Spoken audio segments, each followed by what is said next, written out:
Bonjour à tous, on se retrouve pour un nouvel événement. Aujourd'hui, le The 50 se dispute à Vincennes, 2850 mètres pour les concurrents du premier poteau, 2875 mètres pour ceux du second, recul de 25 mètres à 405 000 € de gain. Il n'y a que 2 chevaux au second poteau, ce ne sera pas facile pour eux d'ailleurs. Un non partant, attention, le numéro 1, Betting Passer ne court pas, ils sont donc 15 à s'affronter dans cette course européenne réservée à des 6 à 11 ans et c'est une course dans laquelle il y a semble-t-il quelques points d'appui, même s'il y a pas mal de possibilités sûrement pour les places. Avant de démarrer et de vous donner mon choix en 6 pour ce The 50 et tous les paris associés, jeux simples, jumelés, trio, etc. Je vous rappelle que vous pouvez vous abonner à la chaîne YouTube de The Tur, vous pouvez activer la cloche pour être informé dès que mon prono est posté. Et puis n'oubliez pas le jeu responsable, les mentions qui sont en bas ici. Allez, j'y vais en 6. Mais écoutez, j'ai fait confiance aux 6 ans dans cette course. Il y a 2 6 ans et je les ai retenus en priorité, en première et en deuxième position. Alors j'ai placé en première position le numéro 12, It's Dollar Maker. C'est un cheval qu'on connaît par cœur. Il vient de terminer 4e au trot monté, une discipline dans laquelle il ne court pas souvent.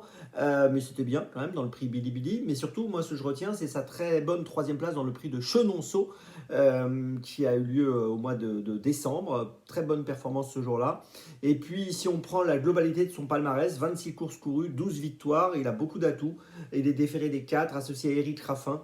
Il est bien placé au premier poteau. Voilà, j'en attends une victoire dans cette course. Je pense que c'est vraiment le favori logique. En deuxième position, j'ai retenu l'autre 6 ans de la course, le numéro 3, Kentucky River. Alors attention à lui, il a terminé 9e du prix Ténor de Beaune dernièrement. Course, vous le savez, qualificative pour le prix d'Amérique Legend Race. Bon, c'était moyen cette performance, mais si on prend la globalité de son palmarès et ses meilleures sorties, c'est un cheval qui doit être sur la montante et je m'en méfie beaucoup aujourd'hui. 32 courses courues, 10 victoires, il est associé à David Thomas. Je pense qu'il est capable aujourd'hui d'être très dangereux.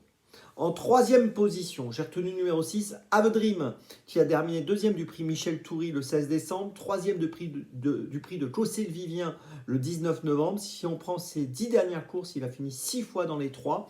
Donc vous l'avez compris, s'il ne fait pas de bêtises, il doit pouvoir disputer au moins les places.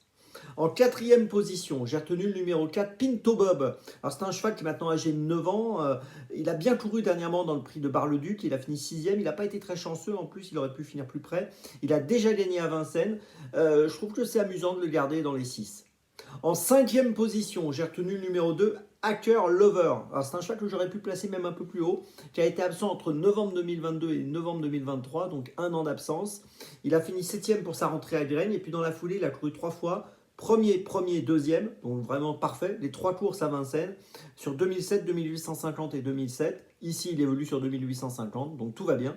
Il est associé à Mathieu Mottier, il faut absolument le garder. En 6e position, j'ai hésité, mais finalement j'ai retenu le 13 Bordeaux-S. Alors j'ai hésité parce qu'il peut faire la faute, bien sûr. Il vient de faire la faute d'ailleurs à Cagnes-sur-Mer dans le prix de la Côte d'Azur au moment du départ. Auparavant, il avait couru ferré au mois de janvier à Vincennes, il avait fini 10e.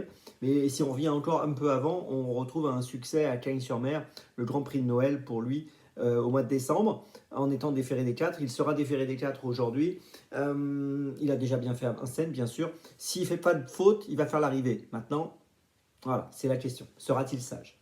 Je vous résume mon choix en 6 pour ce The 50. En tête, le 12 et le 3, donc les 2 6 ans. Et puis derrière, le 6, le 4, le 2 et le 13. Départ de la course, attention, aujourd'hui samedi, 15h15.